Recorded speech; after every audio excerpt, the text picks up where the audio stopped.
السلام علیکم ورحمۃ اللہ وبرکاتہ۔ دوستو، سخت سردی میں 3 دسمبر 2024 اور رات کے اندھیروں میں یہاں چلتے چلتے آپ کے ساتھ مخاطب ہوں۔ آپ نے کل جو امریکن نیو پریزیڈنٹ جس کے ہاتھ میں ابھی باغ دوڑ نہیں آئی کا ایک انٹرویو یا ایک چھوٹا بیان سنا کہ اگر جو گائزل جن کو اغوا کیا گیا تھا اسرائیل سے اور اس کے بدلے ابھی تک 50,000 لوگ جو ہیں وہ مار دیے گئے ہیں، اگر ان کو نہ چھوڑا گیا تو وہ وہاں جہنم کا سما بنا دے گا۔ یہ بیان سننے کے بعد دل میں خیال آیا کہ وہ شخص جو پہلے یہ کہتا تھا کہ میں جنگوں کے خلاف ہوں، تمام دنیا کی جنگوں کو بند کروں گا اور تیسری عالمی جنگ کو روکنے کی کوشش کروں گا، ابھی اس کے ہاتھ میں باغ دوڑ نہیں آئی اور اس نے یہ بیان داغ دیا ہے۔ یہ ہے آج کا وہ وقت جس کے لیے ہمارے پیارے آقا یا ایک اللہ والے وجود نے آج سے 25-30 سال پہلے دنیا کو وارن کر دیا تھا کہ یہ دنیا جس رخ پہ چل پڑی ہے، اگر یہ باز نہیں آتے تو تیسری عالمی جنگ جو ہے اس کی کیا کنڈیشن ہوگی۔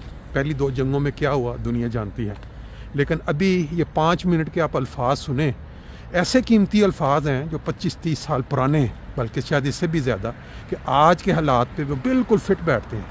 یہ جو آج ٹرمپ یا دوسرے طاقتور لوگ جو غرور کے مارے ہوئے ہیں، ان کے الفاظ، اور پھر اسی طرح جو اسلامی ممالک کے لوگ ہیں، امت مسلمہ، ان کو بھی ان 5 منٹ میں مخاطب کیا گیا ہے۔ یہ سونے کے برابر یہ الفاظ ہیں، سنیں اور پھر اندازہ لگائیں کہ اللہ والے جو لوگ ہوتے ہیں، خدا تعالیٰ ان کو کیسی بصیرت عطا کرتا ہے۔ وہ آنے والے وقتوں کے متعلق بھی دیکھ رہے ہوتے ہیں کہ کیا ہونے جا رہا ہے۔ اس وقت یہ منظر فرینکفرٹ کے اندر ایک اسٹیشن ہے جہاں لوگ ٹرین کا انتظار کر رہے ہیں۔ مجھے موقع مل گیا، میں نے کہا تھوڑی بات بھی کر لیتے ہیں یہاں اور تھوڑا لوگوں کے ساتھ اپنے جذبات بھی اظہار کر لیتے ہیں۔ یہ سنیں 5 منٹ، پھر امید ہے کہ آپ لوگ سمجھ جائیں گے کہ کیا حالات بننے جا رہے ہیں آگے۔ اس میں اس سے زیادہ خوفناک عالمی جنگوں میں انسان کو جھونکا جائے گا جن کے تصور سے بھی آج ہمارے رونگٹے کھڑے ہوتے ہیں۔ پہلی جنگ عظیم اور دوسری جنگ عظیم کی تو کوئی حیثیت ہی نہیں رہے گی اس جنگ کے مقابل پر جس کی تیاری آج امریکہ تمام دنیا کے لیے کر رہا ہے۔ یہ چند دن کے قصے، چند دن کی پھلجھڑیاں ہمیشہ کی روشنیاں پیدا نہیں کیا کرتی،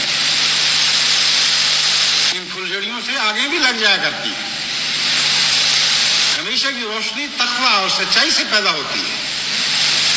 آج انسان ظلمات میں بھٹک رہا ہے، اس کا مستقبل روشن کرنے کے لیے سچائی کے دیپ جلانے ہوں گے، اس نور سے تعلق باندھنا ہوگا جس کے متعلق اللہ نے فرمایا کہ لا شرقیۃ ولا غربیہ، ایک محمد رسول اللہ کا نور ہے جس میں یہ طاقت ہے، جو اس لیے بنایا گیا ہے کہ وہ مشرق کا بھی ہو اور مغرب کا بھی ہو۔ نہ اس میں مشرق کے لیے کوئی بود ہے، نہ مغرب کے لیے بود ہے، نہ وہ مشرق کا ہو رہا ہے نہ مغرب کا ہو رہا ہے، وہ سب میں سانجھا وہ خدا کا واحد نور ہے۔ اسی نور سے آج دنیا کی ہمیشہ کی بھلائی وابستہ ہو چکی ہے۔ دنیا کو اس نور کے بغیر کبھی اس ہاتھ کو ہاتھ تک سجائی نہیں دے۔ اور اس وقت بڑی بڑی قومیں جو اپنی عقل کی بلندیوں سے فیصلے کرنے والیاں ہیں تو یہ کہتی ہیں ہم اپنی عقل کی روشنی سے فیصلے کر رہی ہیں۔ ایسے فیصلے کر رہی ہیں جو یوں معلوم ہوتا ہے کسی اندھے نے اندھیرے میں راہ ٹٹولتے ہوئے فیصلے کیے ہیں اور غلط کیے ہیں۔ ایسے گڑھوں میں پاؤں ڈال رہا ہے جن گڑھوں میں ہلاکت ہی ہلاکت ہے۔ بس حقیقت کی بات کر رہا ہوں، سچائی کا نور تقویٰ کا نور ہے۔ سچائی کے نور کے بغیر دنیا کی کوئی چالاکی کام نہیں آیا کرتی۔ جو غلطیاں دکھائی دے رہی ہیں ان کے نتائج نظر آ رہے ہیں جو آج بڑی بڑی قومیں کر رہی ہیں، اور ان کو پتہ نہیں کہ کل ان کا کیا انجام ہوگا۔ یہ ویسی غلطیاں جو پہلے کر چکے تھے، یہ ویسی غلطیاں جن کے نتیجے میں بہت ہی خوفناک جنگوں میں جھونکے جا چکے ہیں۔ کوئی نئی غلطیاں ان کی پٹاری سے نہیں نکل رہی، وہی ناانصافی کی غلطیاں، وہی تکبر کی غلطیاں، وہ بے وقوفی کی تعلی کی غلطیاں پھر دہراتے چلے جا رہے ہیں اور پھر دہراتے چلے جا رہے ہیں۔ اگر ان کے مقدر میں اس کوئی ہلاکتیں لکھی گئی ہیں تو وہ تو ہم نہیں مٹا سکتے، اس کو تو ہم تبدیل نہیں کر سکتے۔ اگر اے عالم اسلام تم اپنا نصیب تو جگاؤ، اپنا مقدر تو روشن کرو، اور تمہارا مقدر محمد مصطفیٰ کے قدموں سے روشن ہوگا۔ ان قدموں سے لپٹ کر رو، خدا کو محمد مصطفیٰ کی محبت کے واسطے دے کر رو، اور خدا سے آسمان سے وہ نور طلب کرو اپنے لیے، جس کی روشنی میں نہ صرف یہ کہ تمہارے مقدر جاگ اٹھیں گے بلکہ تمام دنیا کا نصیب جاگ اٹھے گا۔ آج دنیا کی بقا اور دنیا کی بہبود تم سے وابستہ ہو چکی ہے۔ اے محمد مصطفیٰ کے غلاموں، اٹھو، اس نصیب کے لیے اپنے آپ کو صاف اور روشن، صاف تو کرو، پاک تو بناؤ۔ یہ نور گندے ناپاک دلوں میں نہیں اتر سکتا۔ اپنے کردار کی کیوں فکر نہیں کرتے؟ اپنے دلوں کی کڑیاں کیوں دور نہیں کرتے؟ اگر تمہارے دلوں میں گناہوں کے اندھیرے اسی طرح موجود رہیں گے تو خدا کی قسم محمد رسول اللہ کا نور آپ کے دلوں میں جھانکے کبھی نہیں۔ باتیں کرتے ہو محمد رسول اللہ کی عشق کی اور محبت کی، اپنے دلوں کو اندھیروں کی آماج کا بنا رکھا ہے۔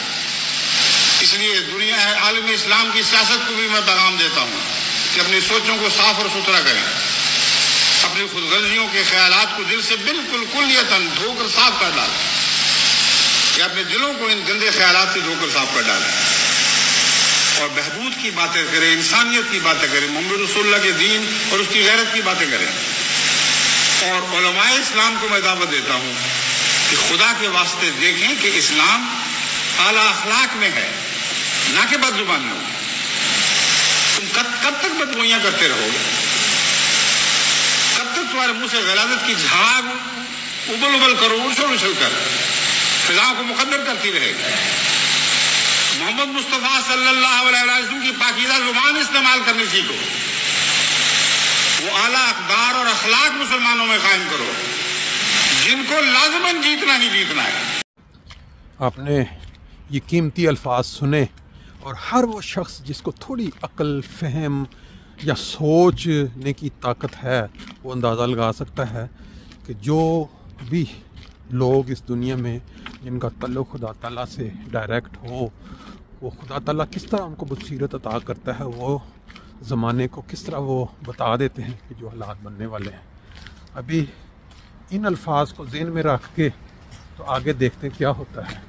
تیسری عالمی جنگ بالکل تیار ہے، اور لوگوں نے یہ امید لگا لی تھی یہ ٹرمپ آئے گا کچھ کرے گا، لیکن ابھی اس کے ہاتھ میں وہ پاور طاقت نہیں آئی، لیکن اس کے جو بیان ہیں اتنے خطرناک ہیں۔